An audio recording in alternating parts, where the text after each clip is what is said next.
داسې مونځ به کوئ لکه دا زم چې ولیدم پیغمبر د پیغمبر په طریقه مونځ کوي. اوس راشي د مونځونو نه فرقې جوړې شوي. داسې مونځ به کوئ لکه ابوبکر هم چې پې ولیده، داسې مونځ به کوئ لکه د عمر هم چې ولیده رضی الله تعالی عنهما، داسې مونځ به کوئ لکه عثمان رضی الله عنه هم چې ولیده، داسې مونځ به کوئ لکه علي رضی الله عنه هم چې ولیده. نه وایي صلوا کما رأیتمونی اصلي.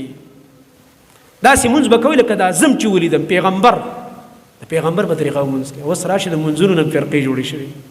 صلات حنفي، نماز حنفي کتابونه په دې نوم چاپ شوي. نماز شافعي، نماز حنبلی، نماز مالکی، نماز فلانی او نماز جعفری. نماز جعفری پکې بیل دی چې موږ وایو د اهل بیت والا مونځ دی. دا پکې لا بیل چې اهل بیت باندې چېرته بل دین راغلی، دا دروغ دی.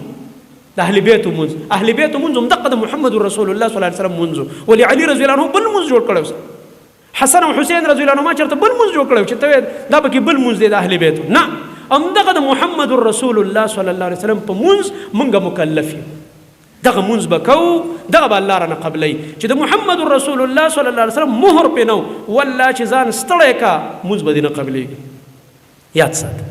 نو تحقیق پکار دی په هره مسله کې. ضد او عناد ته څه ضرورت، لانجو ته څه ضرورت دی په دې کې؟ خو چې انسان لږ دا د تعصب، دا د ضد او عناد دا سوچ ختم کړو او دا خپل زړه د هدایت دپاره کولاو کړي د دلایلو دپاره، بس په خپله به دا خبره ختمه شي، عناد به ختم شي. نو په دې بنا باندې زما محترم ورونو غرض مې دا رسول الله صلی الله علیه وسلم د امت د اسانۍ دپاره او هغې نه د تکلیف لرې کولو دپاره پوره کوشش کړی دی.